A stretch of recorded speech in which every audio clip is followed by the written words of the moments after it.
The gate clicked closed behind me, and I started walking toward my sister's car. I took a deep breath. The air where I was walking was the same air that was on the other side of the wall, but somehow it smelled fresher and sweeter. Marcy gave me a hug and said, "Before I take you home, is there anything you want to do? Any place in particular you want to go?" "Yeah, I guess there is. I'd love to have a cold beer." "You got it. Bud's Bar do it for you." "You bet." As we drove away from the gray stone walls, I thought back to what put me there. It was a divorce. A very, very nasty divorce. An event you would never have imagined on that beautiful July day when Amy walked down the aisle toward me on the arm of her father. Amy and I were a pair since the 2nd grade. There was no doubt in anyone's mind that we wouldn't end up married. We were forever. It was a storybook romance that was supposed to have a fairy tale ending, and they lived happily ever after, attached to it. We agreed to wait until after we had graduated from college to get married, and we also agreed to hold off on having kids until we were 30. We wanted to go places and do things before we settled down. It wasn't all pure storybook, of course. Twice, once in 11th grade and again in our sophomore year in college, Amy felt that she should know what other guys were like. The period in high school only lasted 3 weeks. Amy came back and said she was sorry and what she did was dumb. I dated 5 guys, and they were all jerks. I had the best, and I almost screwed it up. I was so busy with classes and sports that I gave no thought to going out with other girls. Both times it hurt, but when she did it again in college, I got my back up and said to myself, "Okay, you want to find out about other guys? I'll just go out and find out what other girls are like." I quickly found out that a lot of other girls were not as insistent as Amy that they walked down the aisles as virgins. In a 5-week period, Bev Holbrook relieved me of my virginity, Nancy Newbert introduced me to the joy of BJ, and Harlena Collins introduced me to other ways of sex. Pauline French taught me how best to do 69. The only fly in the ointment was the thought in the back of my mind that Amy was receiving the same education. It was double standard thinking, and I knew it, but I still felt that I should have been the first one to do those things with Amy. One night, about 6 weeks after Amy went off to see what other guys were like, I came home from class and found Amy sitting on the front porch steps. It was a repeat of the high school episode. I had the best all along and didn't realize it. Forgive me. I loved her, had loved her damn near forever, so of course I forgave her. We never spoke of what we had done while apart, but when I tried to get sexual with her, she told me she wanted to wait until we were married, and I didn't push it. Still, it was no surprise to me when she didn't turn out to be a virgin when we went to our marriage bed. I didn't mention it, but I could tell that she was aware that I knew I wasn't her first. We both found good jobs in our chosen fields, and the next 4 years were pretty good ones. I had to travel some with my job, but it wasn't all that often, and the trips were never longer than 3 days. It was the day after her 26th birthday when Amy told me that she was pregnant.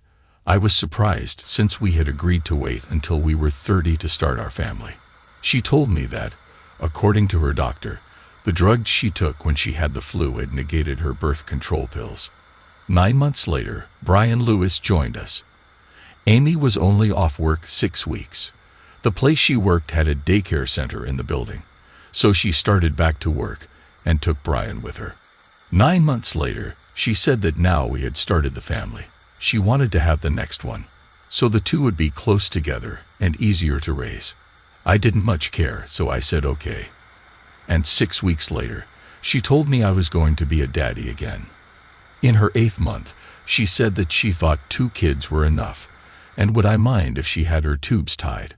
My attitude was that it was her body, and if she didn't want to spend 9 months walking around pregnant, who was I to say she had to? A month later, we were blessed with Susan Marie. As with Brian, Amy was only off work for 6 weeks, and then she went back to work, taking both babies with her. Over the next 6 years, Amy and I were both promoted twice, and we were making pretty good money between us. We seemed to be the perfect couple. We rarely argued over anything, and we were still pretty active in the bedroom. We were averaging 3 times a week, which I was led to believe was pretty good when compared to other couples with children married the same length of time. We had similar likes and dislikes, enjoyed going places and doing things with each other, and were happy to see each other when we got home from work every day. But the happy home life/loving couple thing was a lie, as I found out one day in July.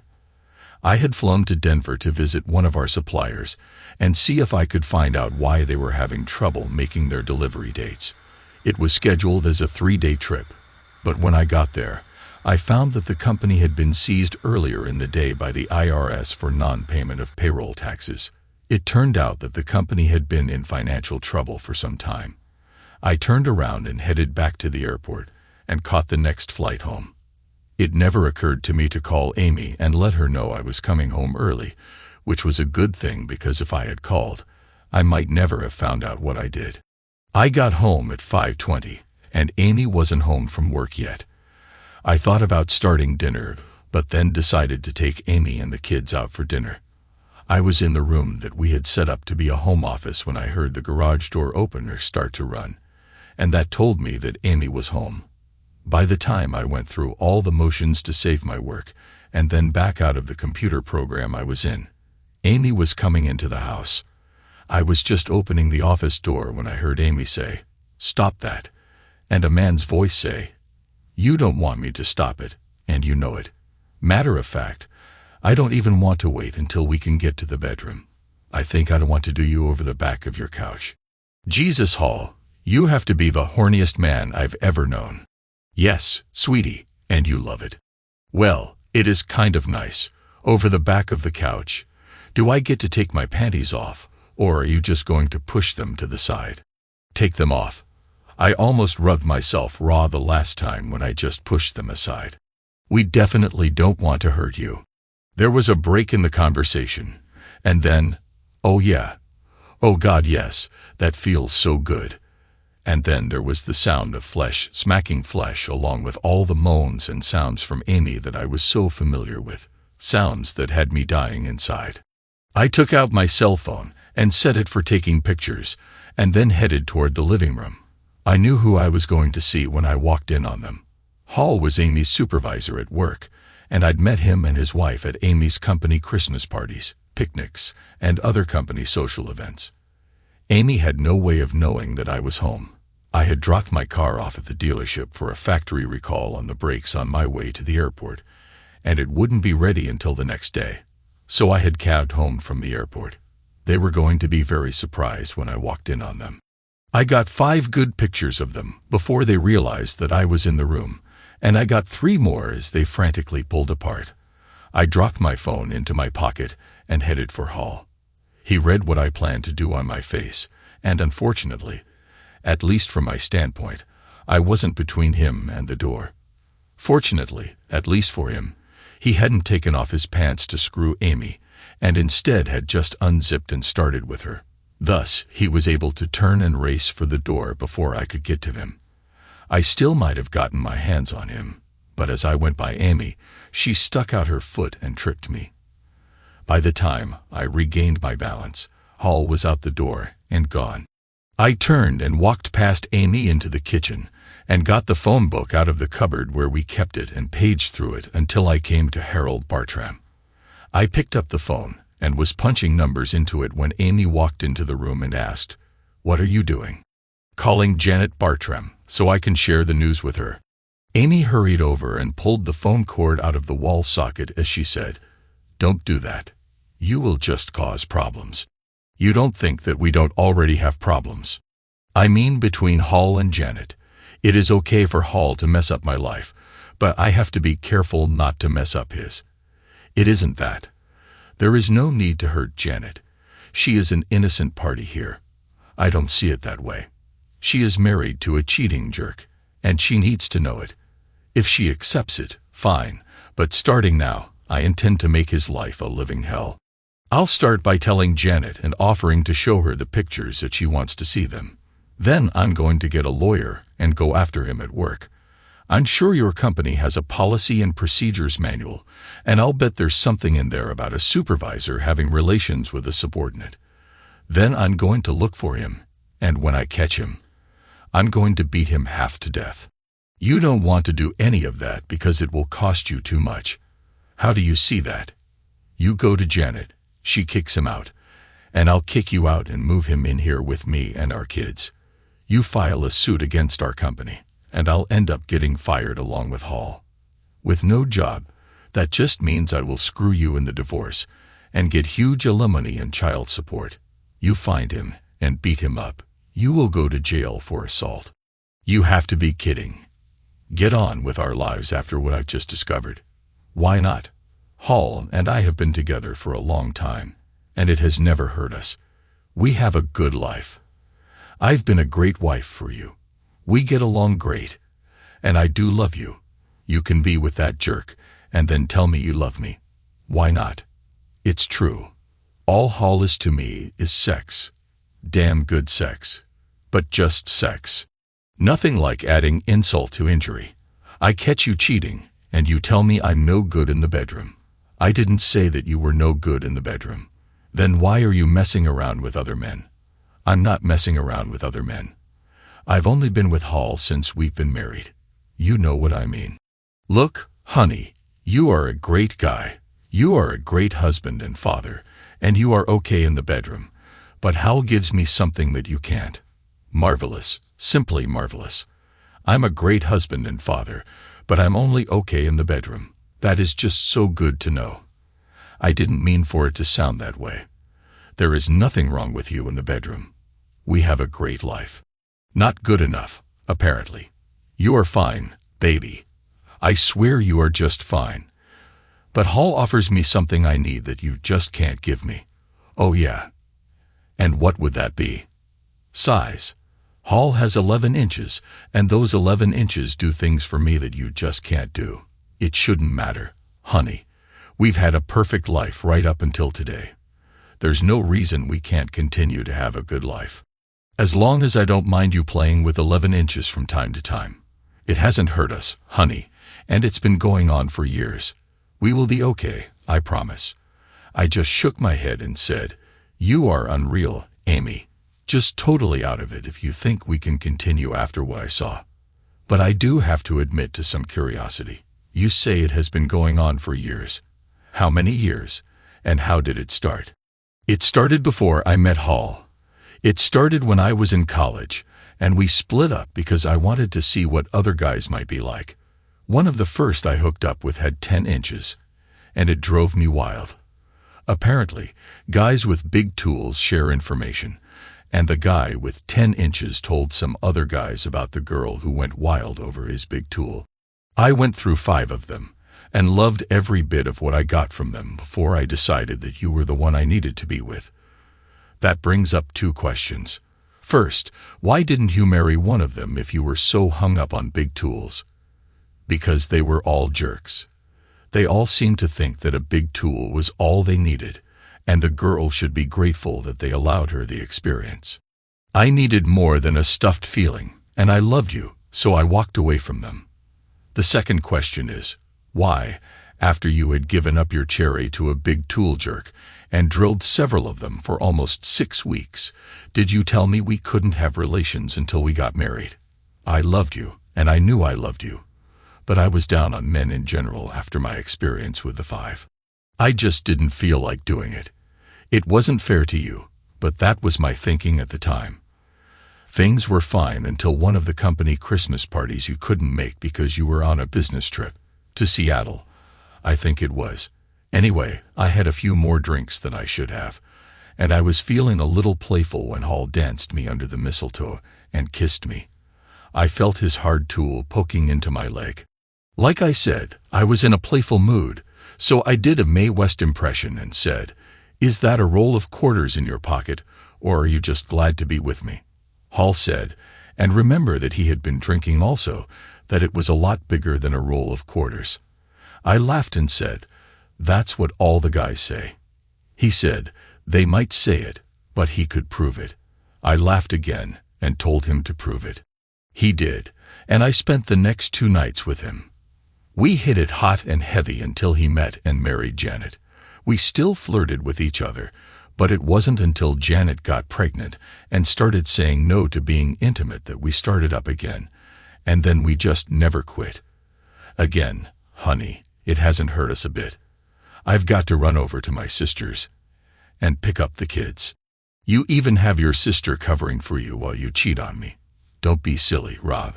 She thinks I'm working late. I asked her to watch the kids when they got out of school. They went right from school to her house, and now I have to go get them. When I get back, I'll show you that nothing has changed. I stood there and stared at her in disbelief as she went out to get in her car. It hadn't hurt us, only because I never knew. Going to show me that nothing has changed when she got home. She expected me to take sloppy seconds after her coupling with Hall. Not bloody likely. I plugged the phone back in and called Janet. She was not pleased to hear what I had to say, and she asked me when we could meet so she could see the pictures I had taken. We made arrangements to meet for lunch the next day. She asked me not to tell Amy that I had called because Amy would be sure to call Hall and let him know. I'm not going to do anything until I have the evidence, and then I'll confront him. I went upstairs and started moving my things out of the bedroom into the guest bedroom. I was hanging my suits up in the closet when a very bad thought came to me. When Amy said that she would kick me out, she had said, "He can move in here with me and our kids." It didn't register when she said it, but thinking about it after the fact, it sounded like she was saying the kids were hers and Hal's. Could it be? I thought back to when she told me that she had started up with Hall. My trip to Seattle had been about a year before she told me she was pregnant with Brian, so Hall could very well be the father of my kids. God help the both of them if I found out that he was. I was just putting the last of my things away when Amy came home with the kids. She came looking for me, and when she found me setting up in the guest room, she asked, "What are you doing?" "Putting space between us." "Why?" "I told you that when I got back, I'd show you that nothing has changed. Have you forgotten what I witnessed 2 hours ago? You expect me to take Hal's sloppy seconds. Oh, for Christ's sake, Rob. It has never hurt you before. But okay, I'll take a shower first. You just don't get it, do you? I don't want to have anything to do with your cheating bum. You are being stupid over this, Rob. I don't love Hall. I love you. I have sex with Hall, but I make love with you. You sure didn't sound like you loved me when you told me you would kick me out and let Hall move in. And I didn't detect a whole lot of love when you were telling me how you were going to screw me in a divorce. I didn't mean it. I just wanted to make you stop and think before calling Janet. Well, I did do some thinking, Amy, and that's why I moved to this bedroom. We are adults, Rob, and we can talk this out and get by it. Nothing has changed. I still love you, just not enough to keep from hanging horns on me. Just leave me alone, Amy. I left the room and went to see the kids. I helped them with their homework and then played with them until their bedtime. Once they were tucked in, I went into my new bedroom and got ready for bed. I heard the shower running as I turned out the light and thought back to what Amy had said. It has never hurt you before. God, what a stupid witch. I was just nodding off when the door opened and Amy came into the room. She got into bed, and I felt her naked body move against me as she tried to grab me. I quickly sat up and pushed her away from me so hard that she fell off the bed and onto the floor. What part of "I don't want anything to do with your cheating bum" didn't you understand? Damn it, Rob. I love you. We can work this out. I know we can. No, we can't, Amy. Not a prayer. Now get out of here. She got up off the floor and left the room, and I tried to go to sleep. I had a rotten night and was a bit groggy when I got up in the morning. Amy was up and had breakfast ready, but I just walked past her, got my car keys off the pegboard, and left the house. I had breakfast at a village inn, and then went to work. At 10, I called Mike Cooper, a good friend who was also an attorney, and told him my sad story. I then asked if I could make an appointment to see him and talk divorce. He told me he would meet me at Bud's bar at 5:30. I plugged my cell phone into my computer, transferred all the photos I had taken of Amy and Bartram, then printed 3 sets and put them in envelopes. At noon, I arrived at Mario's and saw that Janet was already there. She rose to meet me, and I kissed her cheek and said, "I wish we were meeting under happier circumstances." We made small talk until after we ordered. Then I described what happened the previous day. I passed her an envelope with the photos I'd taken, and she took them out and looked at them. I was surprised at how calm she was as she went over them. She slid them back into the envelope and said, "What are you going to do? Divorce her? No chance of fixing things. Not after seeing it with my own eyes." Well, I guess I'm going to have to do the same. This is not the first time his large meat has gotten him in trouble. The last time it happened, I forgave him but did tell him if it happened again, he would be history. You may not get the chance to kick him out. I'm going to be looking for him. And when I find him, I'm going to beat him half to death. He could end up in a hospital. You could take all of his stuff and stack it up in his hospital room. If you do catch him, kick him a couple of times in the balls for me. I told her I would, and then we got up and left. My meeting with Mike only confirmed what I already knew. We lived in a no-fault state, so everything would be split 50-50.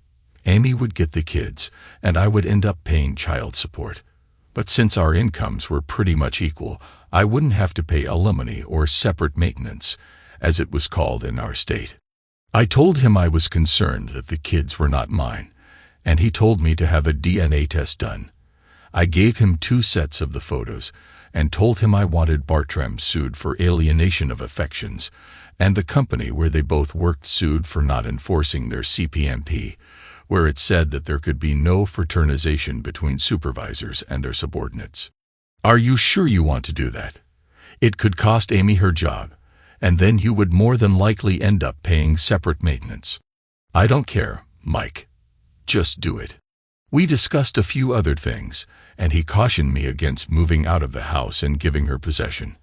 I couldn't throw her out because of the kids, so I should just do my best to coexist until the situation regarding the divorce firmed up and the court gave directions. Let the courts decide who stayed and who went. But be aware that the courts in this state almost always side with the wife if there are children in the equation. You are in for a rough ride, bud. Are you sure that you and Amy can't work things out? Just look at the pictures. They don't have the sounds that I heard when I watched the 2 of them, but the visual and the sound are burned into my brain. So no, there is no chance that we will be getting back together and working things out. Just get the ball rolling and serve her as soon as you can. Have her and Hall served at work if you can arrange it. Amy was not smiling when I got home. You just had to do it. We could have worked things out and gotten by it, but you just had to do it. You just had to go and tell Janet. She kicked him out of the house, and all because of you. Not because of me, Amy. Because of what you and he were doing. And I'm sorry that she kicked him out. It will just make it that much harder to find him. And when I do, I can promise you that huge meat you were so in love with isn't going to be working all that well for a while. Just remember that I warned you, Rob. That night, I got up at 3 while everyone else in the house was sleeping, and using Q-tips, I swabbed the cheeks of my sleeping children. I dropped the swabs off at a local lab on my way to work and offered to pay extra if the tests could be expedited. Something in the way that Amy had said, "Just remember that I warned you, Rob," got to me, and I was at the bank when the doors to the lobby opened at 9. I cleaned out all of the accounts in the safe deposit box and went down the street to another bank and opened an account in my name only. I'd have to account for it later on in the divorce, but at least I would have the funds to make the house payments and take care of the kids. Back at the office, I had another thought, and I called up and canceled all of our joint credit cards so Amy couldn't run up the balances getting cash advances. It was a good thing that I'd done all of that because when I got home that night, a man walked up to me, handed me an envelope, and said, "You were served, and I would suggest you move at least 500 feet from this house because there is a temporary restraining order in that envelope." I opened the envelope, and there was indeed a restraining order saying that I couldn't come within 500 feet of the house, Amy, or the kids. Her attorney obviously worked a lot faster than Mike, but I guess, in his defense, he didn't know that speed was required. And for that matter, neither had I. I looked up at the house and saw Amy standing there smirking at me. I backed the car out of the drive and drove down to the corner and called Mike on his cell. I brought him up to date and asked how I could go about getting into the house to get my things, and he told me he had some friends in the sheriff's department and he would see what he could do and call me back. While I had him on the phone, I told him to change the divorce from irreconcilable differences to adultery and to go after Bartram and Amy's company with a vengeance. Burn them, Mike. Burn them bad. He called me back in 15 and told me that 2 deputies would be there within a half hour and would see to it that I gained access to the house. But until he could get to someone from the court to make further arrangements, all I would be able to remove from the house would be my clothes and toiletries. 20 minutes later, 2 patrol cars pulled up in front of the house. I started up my car, drove, and parked behind them. They introduced themselves and told me to stay where I was until they called me. Then they walked up to the house and rang the bell. Amy answered, and after a moment of talking, the deputies waved me forward. They cautioned me that I could only take clothes and toiletries. Then I followed them into the house. As I was walking toward the stairs, I glanced into the kitchen to see if the kids were there. They weren't, but Hall was. He was sitting at the kitchen table with a beer in front of him. A beer that I had bought and paid for. It was all I could do to keep myself from going after him. But it would have been stupid with 2 deputies right there. Amy followed us upstairs and stood in the doorway and watched me pack. It was childish of me, but I couldn't resist, so I lied and said without looking her way, "You blew it, Amy. You really screwed up this time." I spent most of the day at the office thinking about us, and I finally decided that we could sit down and work things out. After all, you did swear that you loved me. Some love, Amy. Mental cruelty. A restraining order. No chance for us now, Amy. Think about that after I leave. We were hours away from staying together, but you screwed it up, and Hall sitting in the kitchen drinking my beer put the nail in it. I closed the suitcase, turned, and walked out of the house. The next day, Amy called me at work. "In light of what you said at the house last night, I'd like to sit down and talk with you." "Not a chance in hell, Amy. What you did to me yesterday, plus Hall sitting in the house you locked me out of, put an end to any chance for us. Besides, I can't sit down and talk with you. You set it up so I can't come within 500 feet of you. Remember, goodbye, Amy." 2 days later, I was back at the house with 2 people from the court who would supervise the removal of my things from the house. The entire time I was there, Amy kept after me to sit down and talk with her, but I ignored her right up until I was taking the last load out to the U-Haul. We were in the bedroom, and she was babbling that we could work things out if I would just talk with her. I motioned her over, and when she came, I pointed into the master bathroom area. She saw what I was pointing at, and her face fell. On the counter were a man's toiletries, and they weren't mine. I didn't use Old Spice or Speed Stick. Goodbye, Annie. Just remember that what is coming, you brought on yourself, and it could have been avoided. Things moved quickly after that. Amy was served at work with papers countersuing her on the grounds of adultery. Hall was served, also at work, with papers suing him for alienation of affections. Their employer was sued for not enforcing the portion of their policies and procedures manual pertaining to relationships between supervisors and subordinates, the result being the dissolution of my marriage. 3 days later, both Hall and Amy were fired. Hall, being Amy's supervisor, was in a tough spot, but Amy fought her termination, claiming that Hall threatened to cost her her job if she didn't give in to him. The company didn't buy it and upheld her termination, so Amy got her lawyer to sue them for wrongful termination. She and Hall must have agreed that Amy's claim was the way to go because while all of it was going on, they were still living in our house. 3 weeks after having me served, we had the hearing on extending the temporary restraining order. The judge denied it and chastised Amy's lawyer for even filing it. A week later, we had the preliminary hearing on the divorce. Mike warned me that things were not going to go in my favor. They will almost certainly give Amy temporary custody of the children and full use of the house until the terms of the divorce can be worked out. You will be required to keep up the house payments and pay the utilities. You will also likely be hit with temporary alimony and child support. Her attorney is also pressing to get the money you took out of the accounts, and I'm sure that the judge will bring that up. I handed him an envelope and said, "This might have an effect on the child support issue." He opened it, read what was inside, and said, "Darn, Rob, I'm so sorry for you. Any idea who the real father is?" I'd bet Amy's life it's Hall. It may have no effect on this hearing because it is just a preliminary hearing, and Child Protection Services is going to want to verify the authenticity of the documents, but it will definitely affect the final decree. Will I get a chance to talk? Yes, but I'd be very careful about what I'd say if I were you. It went pretty much as Mike had said it would. Amy was given the house, the kids, and temporary alimony.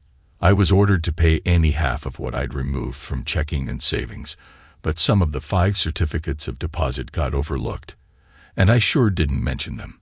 Amy's attorney tried to get the judge to order me to pay his fees, but Mike objected. This is not a case of my client suing for divorce and his wife having to respond. In this case, she sued my client, and he only responded. Since his wife initiated the action, she should be responsible for her own legal costs. The judge found for us on that one, and it brought a bit of a smile to my face. When the judge, following the advice of Child Protective Services, set the child support, Mike objected and presented the DNA test document, showing that I was not the biological father of the kids. I was ordered to pay temporary child support pending CPS's verification of the document.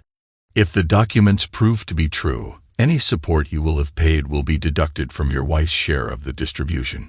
I was watching Amy when Mike brought up the paternity of the kids, and she didn't register any surprise. The witch knew all along. When it came to the end, the judge asked me if I fully understood the orders of the court. I understand what you said, but I don't understand why. Why is my adulterous wife being allowed custody of the children? Surely it is not beneficial to them to be living with a woman who moved her lover into the house the very day she sued me for divorce. What kind of example does that set for them? We haven't even been separated for 6 weeks, and she already has another man in her bed. Also, why should I have to maintain a house just so the man my unfaithful wife cheated on me with has a roof over his head? All the judge did was order the CPS to investigate my claims and submit a report to him within 10 days. As we were leaving the courtroom, Amy moved close to me and said, "How could you do that to your children? They aren't mine, Amy, and I saw your face when Mike brought up the DNA issue. No surprise on your face, Amy. No surprise at all. You've known it all the time. Just one more thing that I owe you for." "Yeah, right. Whatever. Just make sure that I have the money tomorrow." And she walked away. She didn't know it, but she could forget about getting a dime of that money anytime soon. I figured I could stretch it out for weeks before they hauled me into court and threatened me with contempt of court if I didn't pay. Even then, I could probably hold off another week or 2. The day after the hearing, Mike called me and told me that Amy's ex-employer had offered a settlement. It is a little on the low side, and I think we can do better. I'll leave it up to you since you are the expert in these things, although to be honest, the only reason I sued them to begin with was to mess with Amy and Bartram. I was satisfied that they got canned. While we are on the subject, you know we won't get anything out of Bartram, especially since he is out of work, and what little he can come up with will go to his wife for child support and alimony. No matter. Keep on it and force him to have to pay an attorney. If we win, we can get a judgment against him, and it will always be hanging over him like a big black cloud. Mike's mention of Hal having to pay alimony reminded me that I hadn't talked to Janet in a while. I gave her a call and asked how things were going. "Not well. Things are a little tight with Hall not working and not paying what the court ordered him to pay. Luckily, I emptied out the bank accounts before kicking him out. I hate to tell you this, but things are likely to get worse. It turns out that both of my kids share Hall as a biological father, and he is very likely going to have to pay Amy child support by the time my divorce is final. Or maybe not, since they are living together. They are. I didn't know that. How are you coming with your suit against Hall's old company? I don't have a suit against them. Why would I? I explained it to her, and she thanked me for the information and said she would have her attorney look into it. Then I said, if I can be of any help, just let me know. I hope you aren't suggesting what I think you are. What would that be? Just because Hall screwed your wife doesn't mean that I'll be with you to get even. That is a rotten thing to think or say. Sorry to have bothered you. And I hung up on her. What she had said at the end of the call left a bad taste in my mouth and put me in a foul mood. I stayed in that mood all day. By the time I got off work, I wanted to hurt someone, and I decided that it was time to settle up with Hall. Working on the assumption that since he was out of work, he would be looking for a job, I arranged to take the next day off work. At 6 in the morning, I was parked up the street from the house.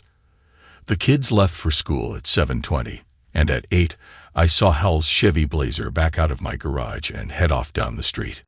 I followed him into a downtown parking garage. I parked 3 spaces down from him, got out of my car, and ducked down. I was between him and the elevator, and when he got to where I was crouching, I stood up and said, "Good morning, Hall. At least it is for me, but I'm not so sure that it will be for you." He turned and tried to run, but I grabbed him, spun him around, and slammed him into one of the concrete support pillars.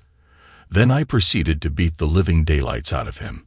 I ended things with 6 very hard kicks to his crotch, and then I left him lying on the concrete floor whimpering. It came as no surprise when the next day at work, 2 cops showed up and arrested me for assault and battery. I sat in jail overnight and was taken in front of a judge the next day. The charges were read, and I was asked how I pled. And I said, "Not guilty." "Are you sure that you want to plead not guilty? Mr. Bartram is quite positive that you were his assailant." "Oh, I stomped his bum sure enough. But I'm not guilty of assault and battery." "No. What would you call it then?" "Seeing to it that justice was done." "I don't understand your thinking. He screwed my wife behind my back for years. He fathered the 2 children that he and my unfaithful wife led me to believe were mine. And he had to pay for it. That may be, but in this state, there is no law against adultery. And that is why I had to seek justice on my own. The law. I don't care about the law. The legal system stinks when it comes to cases like mine. My wife cheats on me for years and sticks me with her lover's kids.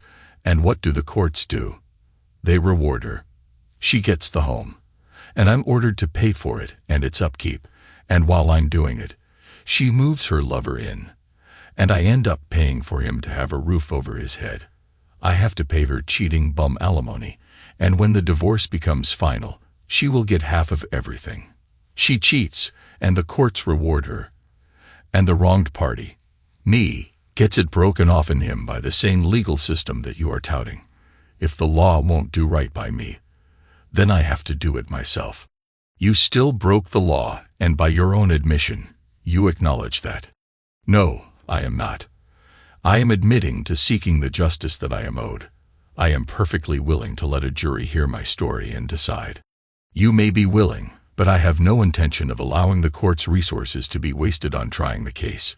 You have admitted in open court that you, as you put it, stomped his bum. So I have no choice but to find you guilty and sentence you to 6 months in the county facility at Fairmont.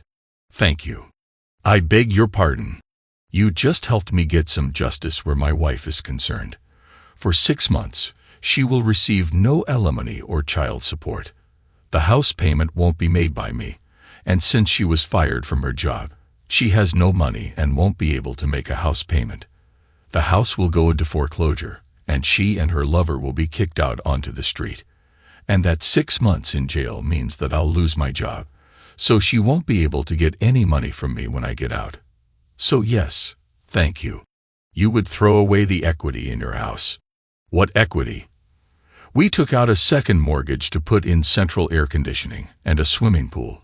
If we sold it, we would get enough out of it to cover costs and commissions, leaving me with a couple of thousand to split between us. I'd rather see that she loses even that much. I wouldn't get anything out of it anyway. By the time I get out of jail, I'll owe her 6 months of back alimony, and I'm sure that this wonderful legal system of yours would see to it that my share of the proceeds would be seized and given to her to cover the arrearage. The judge just shook his head. I spent 4 months in the county jail. Mike came to visit me once a week, and on his third visit, he said he had an offer from Amy's old company that he thought we should take, so I told him to take it. Cash the check as soon as you get it, and put the money somewhere where Amy can't get to it. At the end of my first month, I had a surprise visitor. Amy came down to see me. When you are in jail, they don't let just anyone visit you. You have to give them a list of people you are willing to see, and if anyone not on that list comes to see you, they come to you and ask you if you want to see that person. Amy was not on my list, but curiosity made me agree to see her. I took a seat across from her with the visiting room partition between us, and Amy smiled and said, "Orange is not your color. My wardrobe in here is somewhat limited. What do you want, Amy?" "I want you to arrange for me to get some money. The house payment is due, and the utility bills need to be covered. I haven't had much luck finding a job, and things are getting tight. It is a struggle to put food on the table for the kids. So, if your lover had taken his beating as his just due for screwing my wife, instead of filing charges against me, I wouldn't be in here, and your money worries wouldn't be so bad. But he did put me in here, so take your money problems to him. As far as food on the table for the kids goes, they're his kids. Let him feed them." "How can you say that?" "True, he was the sperm donor, but you were their dad. You were the only father they have ever known. They don't know anything about Hall. They know that he is in our house and that you were screwing him while, by the way, you were still married to me. What I'm saying is that you were their father, Rob. You have been there for them since day one, and you loved them to death right up until you found out about Hall and me. You can't just turn that love off, Rob. They did nothing to hurt you. Hate me, but don't take out what I did on them.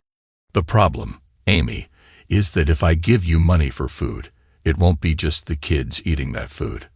I'd be feeding you and Bartram as well.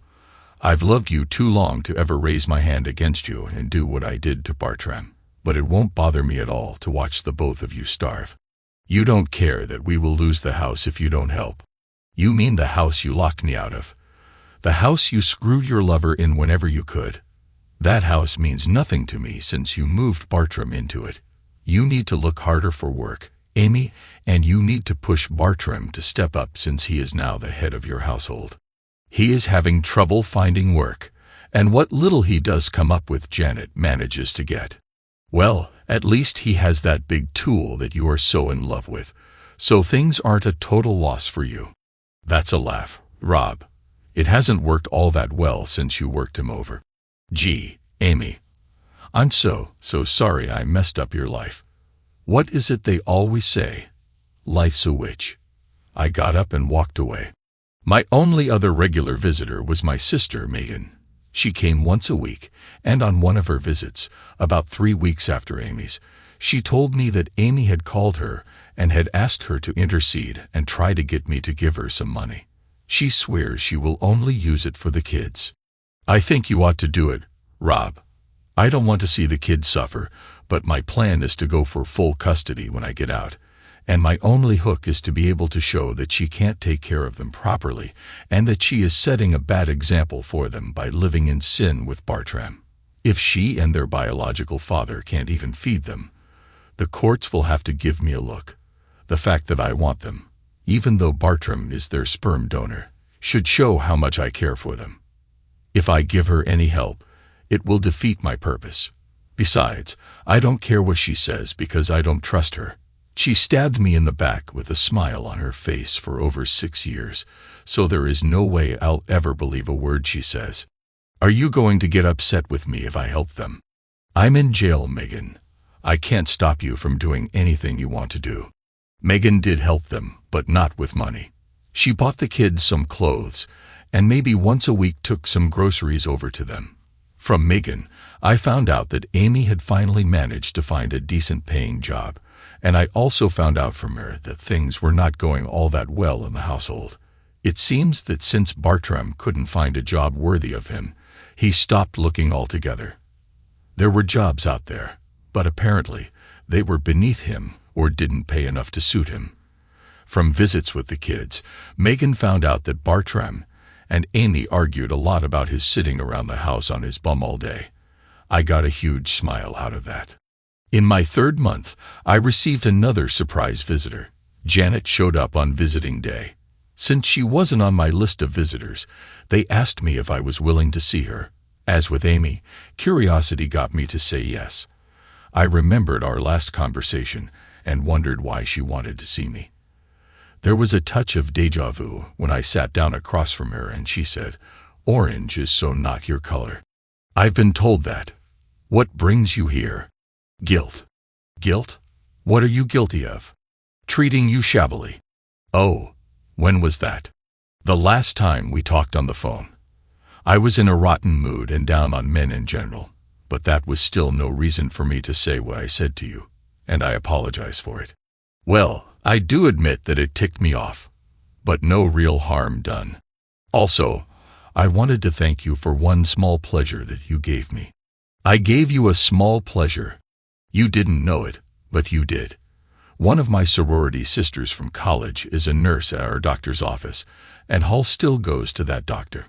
Marcia tells me that Hall has been in several times to talk to Dr. Marlin about erectile problems he is having. It seems that you did a number on his genitals, and he is having a hard time getting it up and keeping it up. It does my heart good to know that he can't use the thing he used to cheat on me with.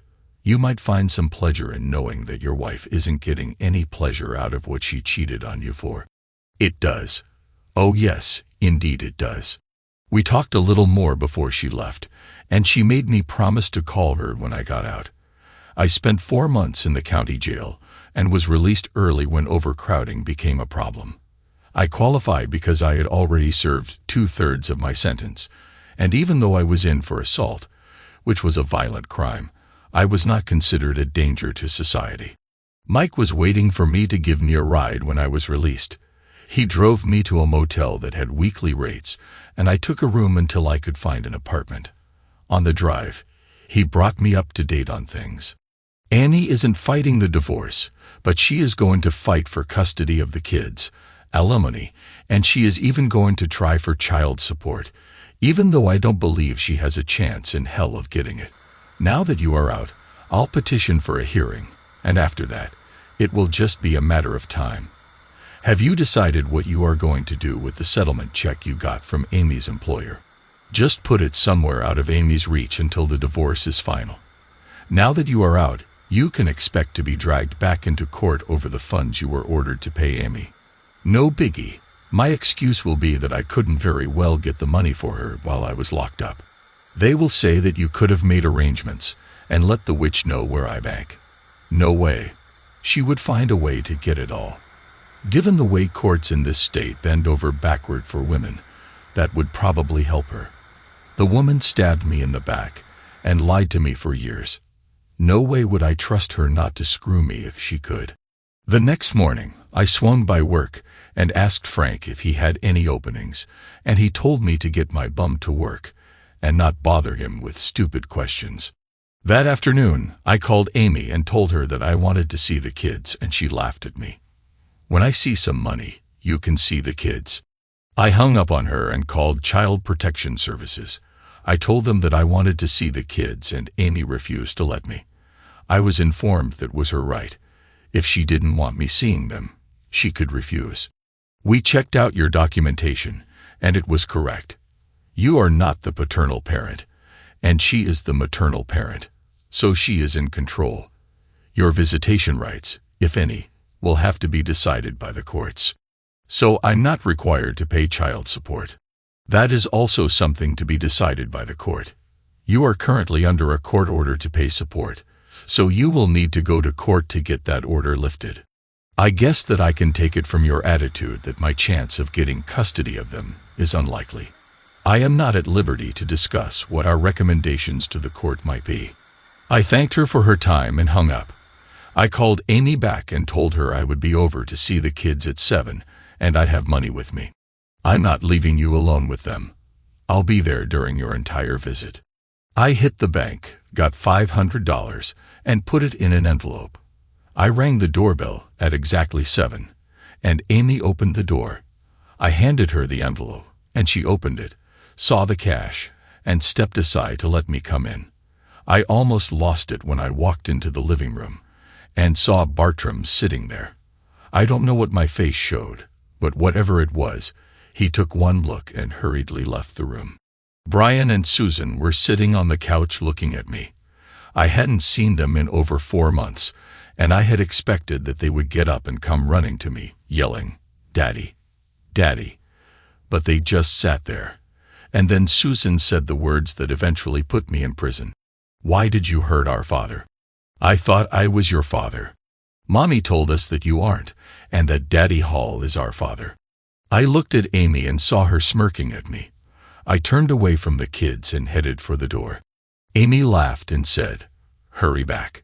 As I passed her, I snatched the envelope out of her hand and snarled, "Eat dirt and die, you worthless woman." After that, things moved quickly. I was hauled into court and ordered to pay Amy what the courts had originally ordered plus back alimony and child support. I told the judge I'd die before I gave the cheating woman a dime. He told me to do it, or he would hold me in contempt of court, and I told him that was the first time that he was right that day. His gavel fell, and he said, $500 or 30 days. I took the 30.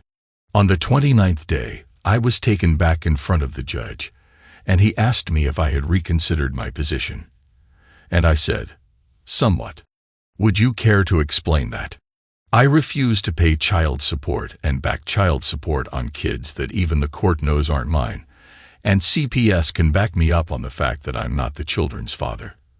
As far as alimony goes, I'm willing to pay that, but I absolutely refuse to make house payments as long as the woman that I'm still unfortunately married to has her lover living in the house with her. I will not pay to have a roof over that man's head. Move him out and keep him out, and I'll make the house payments. You are saying that CPS knows that you are not the father of the children. They do. I will continue this hearing until tomorrow, and until I can check out your statement with CPS. As I was let out of the courtroom, I saw the look on Amy's face. She knew that the child support ruling was going to go in my favor, and she was furious. She was so sure that she was going to be able to stick it to me again. I was back in court the next morning, but the outcome was less than satisfying. The CPS investigation report showed that I was not the father of the children, and that Hall was indeed living with Amy. The judge threw out the child support and reduced Amy's alimony by 1/3, which he made retroactive, but I was still ordered to pay the arrearage and the house payments. Then he surprised everyone, especially Amy, when he said, "And as much as Mrs. Ludke has taken in a boarder, she can be responsible for all the utilities and the insurance on the house." Until that moment, I had been prepared to say, "Screw you," and take another 30 days, but I suddenly decided to pay up. My thinking on it was a little on the weird side. Amy would be upset at what the judge had done, but seeing me go back to jail would cheer her up, and I decided that I needed to deny her that. On the other hand, knowing that she would be getting some money out of me would cheer her up some, but my paying 1/3 less than what she expected, on top of no child support, and the smirk I would give her as we left the court would lessen that cheer. The judge ordered that the funds be in the hands of the court within 48 hours, or he would issue a bench warrant for my arrest. The smile and smirk that I gave Amy as I left the courtroom seemed to tick her off, and that made my day. I was taken back to the jail and out-processed, and then I headed for a restaurant for a decent meal. After eating, I stopped by my sister's to pick up my belongings that she had retrieved from my motel when I went to jail. We talked for a while, and I brought up the way Amy had brainwashed the children. Megan told me not to take it to heart. They are just kids, and since you weren't around, the only one talking to them was Amy. Young kids are impressionable. You will get a chance to talk to them. But I never did. At the final decree hearing, I was rocked back on my heels. Amy was given full custody, and I was not even given visitation rights. The CPS report stated that the mother and the biological father of the children felt that I would be too much of a disruption in their lives, and since the biological father was going to marry the mother and create a family unit, the children's interests would be best served by not having me in their lives. Then the judge ordered that Amy be given the use of the family home until the children turned 18, at which time the house could be sold and the proceeds split between us. There was a stipulation added that if Amy married, the home could be sold. The reduced alimony was left in place, and I was required to pay it for 3 years or until Amy remarried, whichever came first. I was livid when I left the courtroom, and as I passed by Amy, she smiled at me and gave me the finger. I stewed over it for about a week and finally snapped and began making plans. I'll freely admit that I wasn't thinking clearly, but I'd been messed over enough by Amy, and I just lost it. I canceled the homeowner's insurance and began watching the house, waiting for my opportunity. Days after I canceled the insurance, I got a phone call from Amy. The mortgage company called and said you canceled the insurance. I did.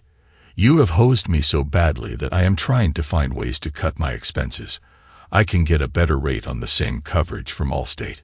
The mortgage company said they need a policy on the house within 5 days, or they will obtain a policy and bill you for it. The woman I talked to said it would be to our benefit to get the policy in place, since the insurance company that they use tends to be quite pricey. I'm on it. 2 days after that phone call, I got the opportunity that I had been waiting for. Amy left for work a half hour after the kids left for school, and at 8:30, Bartram came out of the garage in his blazer and drove off. As soon as he was out of sight, I drove up, opened the garage door, and hit the button on the garage door opener. Surprise, surprise. It worked. I drove into the garage and closed the door behind me. Taking both of the 5-gallon cans of gasoline out of the trunk of the car, I went into the house. I doused the inside of the house real good, and then I backed my car out of the garage. I went back into the house and set it on fire. I drove to the airport, parked my car in long-term parking, and caught a flight to Panama City. I spent a month lying in the sun and chasing girls. I even caught some of them. On my last day in Panama City, I stopped at a bank and rented a safe deposit box and paid for it 10 years in advance. I had cleaned out all of my accounts before leaving for Florida, and I put the money into the deposit box. I knew that I would likely be doing some time for what I'd done, but I didn't care because I'd screwed Amy royally. She would have lost everything in the fire, and there was no insurance to replace any of it. She would probably come after me to get it, but she couldn't get a dime out of me if I was locked up, and even when I was released, she would have a hard time getting even 1 penny out of me. When I got back to town, I stopped in at the shop to pick up some of my personal things that I'd left there. And while there, I apologized to Frank for leaving him in the lurch. He told me that he understood since he had gone through a pretty bitter divorce himself. Then he asked me if I had it all out of my system and was ready to come back to work. I had to tell him no, that I'd probably be going to jail for a while. He asked why, and I told him. He laughed and said he wished he had the nerve to do something like that to his ex. I called Mike and invited him to lunch. He met me at Mario's, and when he sat down, he said, "You have really stepped into it this time. Everybody wants a piece of you. You would have been better off staying wherever it was that you were. The judge took what you did as contempt of court since he had ordered you to maintain the house. The DA wants you for a bunch of charges ranging from arson to destruction of private property. And he wants you nailed to a telephone pole so she can come by 2 or 3 times a day and use a bullwhip on you. However, you will probably be pleased to know that as soon as Amy couldn't keep a roof over his head, Hall split. How can they make arson stick? It was my house, and I didn't defraud the insurance company. In fact, I canceled the insurance so they wouldn't get stuck for anything. The mortgage company is probably mad because they don't have any collateral on the loan, but I'm still liable for the loan. And I sent them this month's payment just last week. As long as I make the payments, they have nothing coming. It was my house. I could do with it what I wanted. In your mind, maybe, but I can assure you that the court will not see it that way. He was right, of course, and after a month of legal wrangling, I worked out a plea agreement that saw me in the state correctional facility at Albion serving 3 years. After serving half my sentence, I became eligible for parole, and when it was offered to me, I turned it down. I didn't want to put myself under the control of the legal system that I'd come to hate and have to go through the do this, or I'll have to send you back, or you can't do that, or you will be violating your parole nonsense. I was out in 2.5 years with time off for good behavior. While inside, I had regular visits from Mike, my sister, and even Frank, who kept making me promise to come and see him when I got out. Janet even came to see me a couple of times and made me promise to call her when I was free. Also, while I was in, I managed to file for bankruptcy and was able to dump all the judgments against me except for the one from the IRS. It seems that my claiming the interest on the house when I filed my taxes. Yes, boys and girls, even in prison, the IRS requires you to file if you had any income for that year. Violated one of their rules since the house didn't actually exist anymore. As Megan and I sat at the table in Bud's bar, and I drank a cold PBR, Megan asked me what was next. Go see Frank and get back to work. Find an apartment and see what I can do to start having some kind of social life. You're going to see the kids.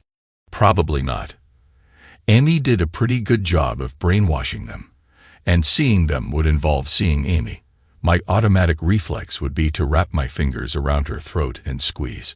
She doesn't want to see you either. She still wants to cut your head off for burning up everything she owned, but she has changed in the last couple of years. She is really sorry for the way things turned out.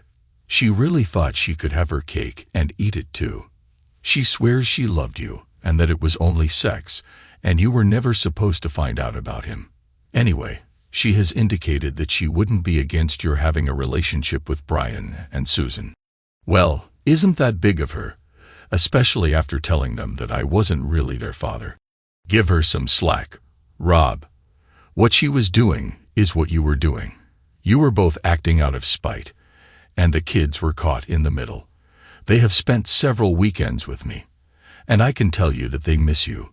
You need to reconnect with them. I don't want to see Amy. If you can arrange with her to pick them up and take them to your place, we can see how it goes. I stopped in and saw Frank, and he told me I could start back whenever I was ready. I told him to give me a week to get used to being out. I flew down to Panama City, got my money out of the safe deposit box, and flew back home. I settled up with the IRS, found an apartment, and called Janet to ask her out to dinner. I did reconnect with my kids and started seeing them every other weekend. Janet and I dated several times, but it was obvious that all we were ever going to be was friends. I did find a girlfriend, and it looks like I will be saying I do in the not-too-distant future. She has to be a great person to be willing to saddle herself with 2 kids just to be with me. Yes, I have the kids now. Amy found a guy and got married, but 2 years into the marriage, he came home early and caught Amy in bed with another man. Unfortunately for Amy and her lover, her husband wasn't one to grab a cell phone and take pictures like I did. Hubby grabbed a gun and killed them both. We don't have capital punishment in our state, so he got 20 to life. I sent him a carton of cigarettes every month along with a thank you card. With Amy gone, I petitioned the court for custody, and it was granted. Now, they are living with me.